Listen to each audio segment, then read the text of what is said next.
Our next guest is the other British monarch making history this week.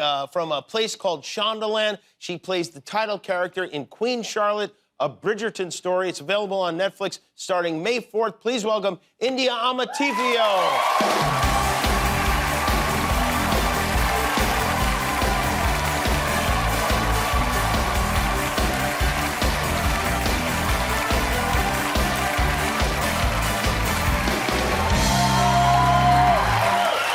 I sometimes get confused. That's right. When you're from Europe, you guys do the two kisses thing. Yes, although I don't usually. You don't usually? No. Yeah. I thought I'd bring Britain to you. Thank you for bringing Britain to me, and thank okay. you for being here. Thank you for having me. I hope I pronounced your name correctly. Did I get it? Perfectly. Amarteifio. Perfect. Great. Okay, good. I practiced a lot. Good. I have to as well.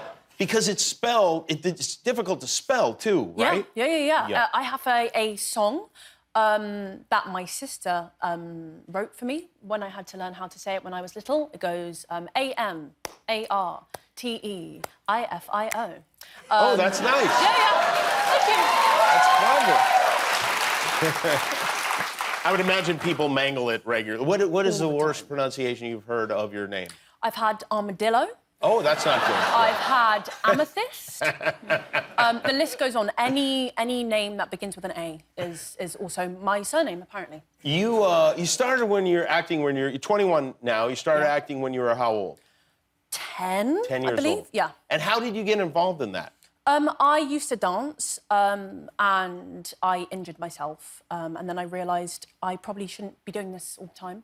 But I loved the kind of storytelling aspect of dance. And then I watched Call Me By Your Name when I was like 15 and went, I need to make someone feel like how I felt watching that. Huh. And then, here I am. Wow, that's something else. Boy, it's funny because that seems like such a new movie to have that be the movie that you saw as a kid. I know. And that inspired you to become an actor. I was born 2001. And then you were in, what, plays and...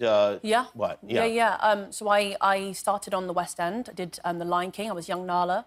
And then I went on to do Matilda when I was about 12, I think, and then Charlie and the Chocolate Factory, so... Wow, and Charlie and the Chocolate Factory. Oh, you did all, like, the big ones there. I tried. Yeah, and then coming from London, have you been to LA before? I assume you've been here? No? I've been twice this year, but this was my first time leaving Europe this year at all.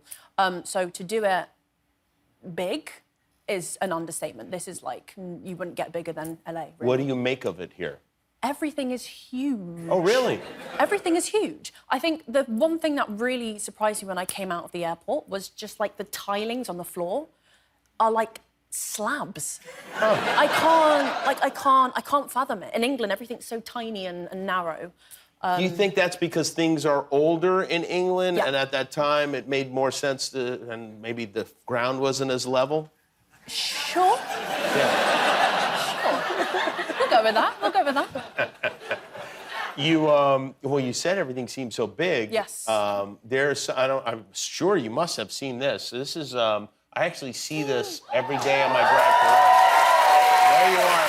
Not only, this is how omnipresent Netflix is. Not only do you have that billboard, if you kind of zoom in, you got that one there too. Look at that. And then there's another one, and this is some prime real estate here above the liquor locker, wine merchant. You're right above the liquor locker. That's like the best. That's like winning an Academy Award, really. I've made it. I would also recommend any of my family members need to go to a liquor locker before watching this. Why do you say that? Just some of the scenes are a little bit steamy. The racy scenes? Bit racy. Yeah. A bit not for the eyes. Your mom is actually here, I know, tonight. There she is. Oh, there's your mom right there. Has she seen...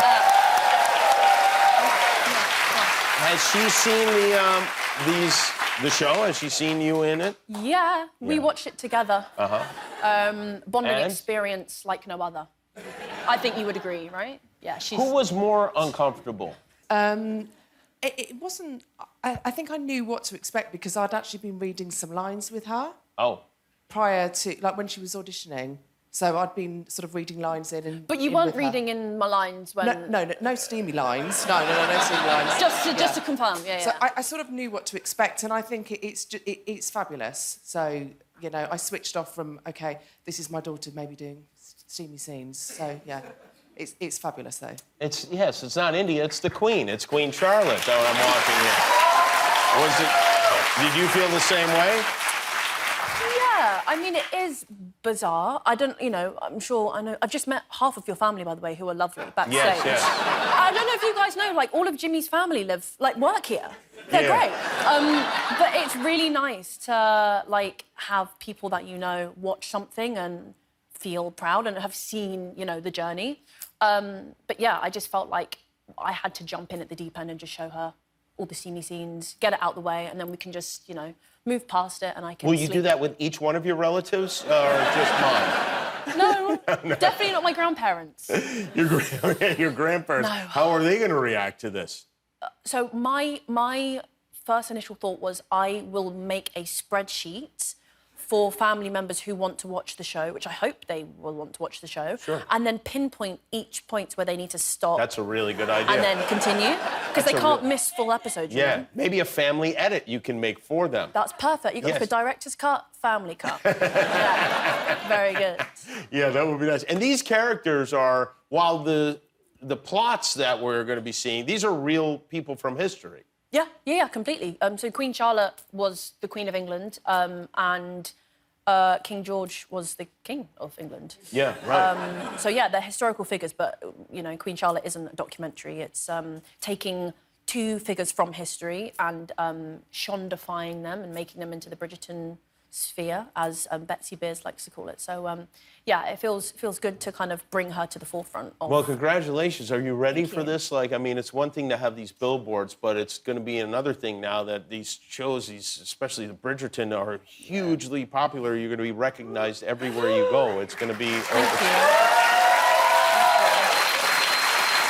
It's a lot. You'll be all right? I think so. Okay. I've got amazing support, and the fandom for Bridgerton, I don't know if any of you are here, are just phenomenal. Enjoy your last week of peace, is what I'm saying to you. Thanks, Jimmy. Thank you very much. Queen Charlotte of Bridgerton Story premieres May 4th on Netflix. India Amarteifio, everybody. Thank you, India. We'll be right back with Cannon.